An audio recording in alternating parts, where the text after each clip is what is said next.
Who are you? Chaac. Chaac, the rain god. Mayan rain god. We went to ATM caves the other day to see a lot of the Maya worship. How it was that pretty accurate? What part? The part of the different levels of sacrifice towards places of water, like how they placed the jugs. What was accurate is that the rain falls and the rain flows and it washes the blood and washes the souls and cleanses this planet. I have a feeling there's a lot of rain coming here very soon.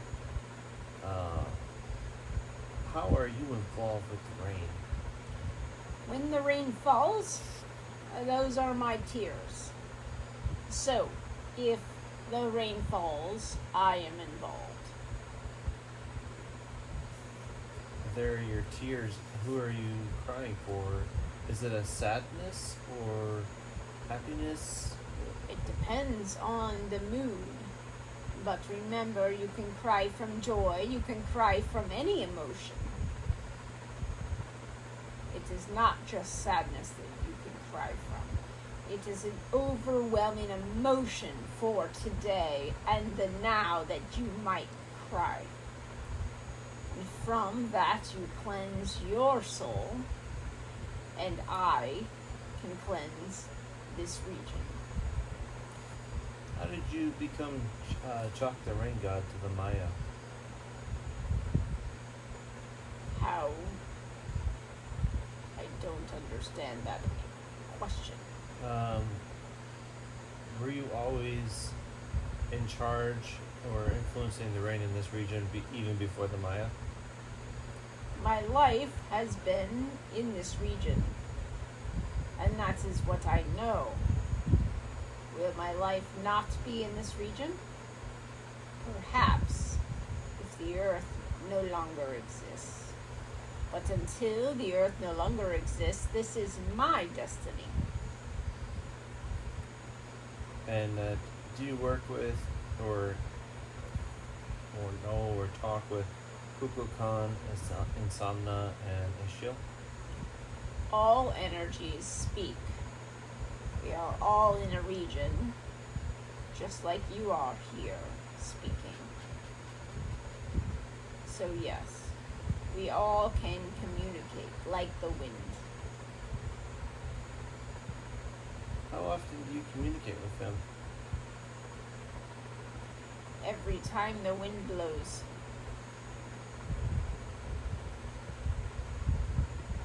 Is there a familial relationship with these energies? No. Okay. We're not born of each other, we are of each other. It is more that we are, not that we became or seeded each other. We all were at the same time. If you were to say you were a dimensional being, interdimensional being, like what Krista knows, where would you likely reside if you could compare it to us? I don't think interdimensionals have such thing like we have rain here. The rain of the earth is a very special component. It cleanses this planet. It cleanses the day, and it cleanses your soul. Yes, it does. It is water that brings you joy, brings you cold relief in the hot day. And it is also what feeds your soul. It feeds the roots, it nourishes them, it allows the minerals to permeate their roots.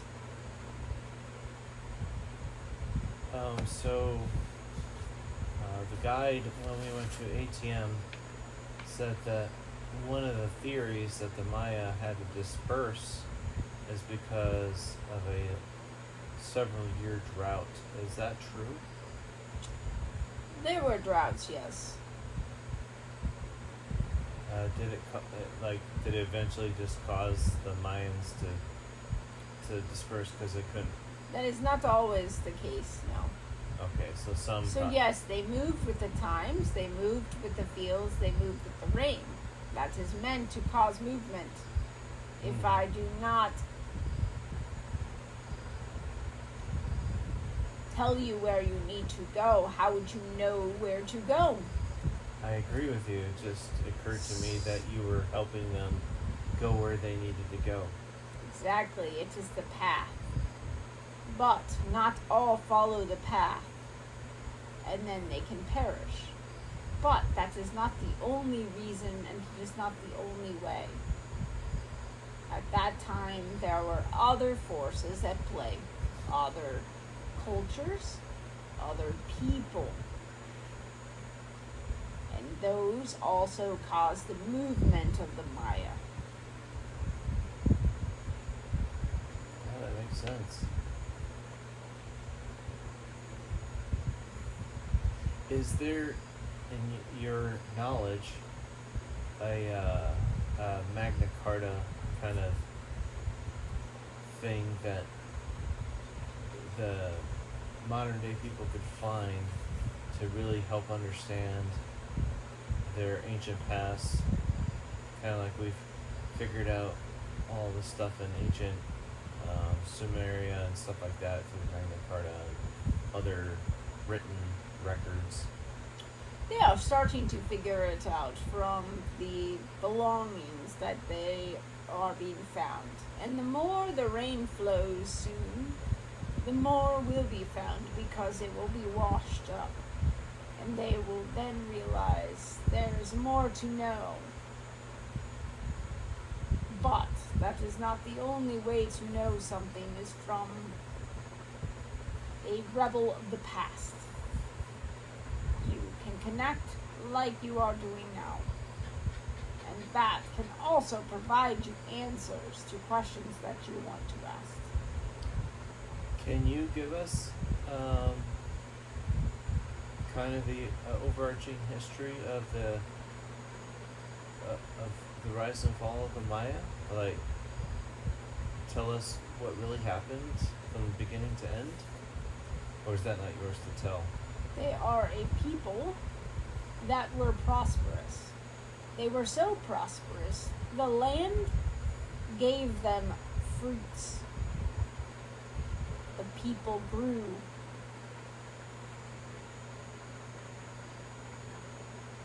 The land became sorrowful from the mass of people.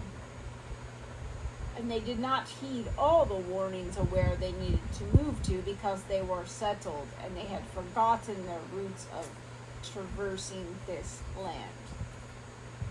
And when they didn't all move, they then started to suffer. And at the same time, you had the onslaught of foreigners hitting the land and trying to own it. And at the same time, they are suffering.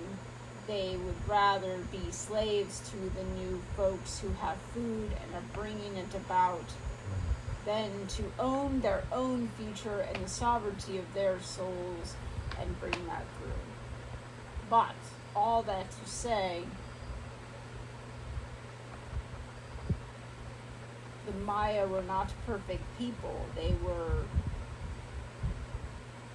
great with the land, but they also had much to learn about their own freedom of their soul. And so it seemed they're pretty liberal thinkers on the power of their soul and the afterlife in comparison to, say, the West. In their rulers, yes. Yeah, I understand that. In the slaves, no. It says something interesting, is that the Maya, their roots, they were a nomadic people.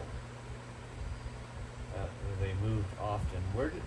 Where did the Maya start if they were a people that moved often? So it's all in this region, Central America. So the movement of them was in this region. So they just moved from part to part to part? Yes, And as basic there's survival. different Okay. fruits, plants, being. almost like the Amazon folks in South America. They maintain a pretty small population. They move from place to place. So when we say we move place to place, they're not moving from the west to the east coast of the United States. They're literally moving 5, 10, 20, 50 miles away. But that is still nomadic for them, right? Yeah. You can go from Especially in the the jungle. mountain to the valley in less than a few miles. Understood. That makes sense. So, basically, they were suffering, and the timing of the Spanish was impeccable.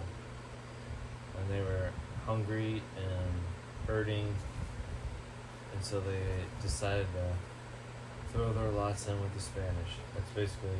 And it ultimately gave them more freedom than they had with that society. So, was it bad or was it good? Insomnia mentioned it. The arrival of the Spaniards basically disbanded the caste system, which is obviously not very good system if you want to evolve as a people. Yes, because everybody is equal at the end of the day, and that system was not about equality. Yeah, no, it is not. It still exists today in some places, implicitly, not by law, but it's there. Any good words of wisdoms for other listeners? Your life is full of challenges. Your life is full of truths. Follow what you believe in your heart, and all will come true. It is not about the challenge, but it is what you feel in your heart. And if you follow that, it will lead you to a fulfilling life. One full of satiation, one full of lots of happiness and less grief. So follow what is in your heart always, and it won't be something you will be sorrowful for. Well, thank you, Chaac. You're welcome. This is- Watch out for the water. Tomorrow it will rain. I appreciate it. As long as it's not thunderstorms, we're good. Ah. So, it's gonna thunder lightning. Oh, it was interesting. It was like an energy that we didn't get called in, and so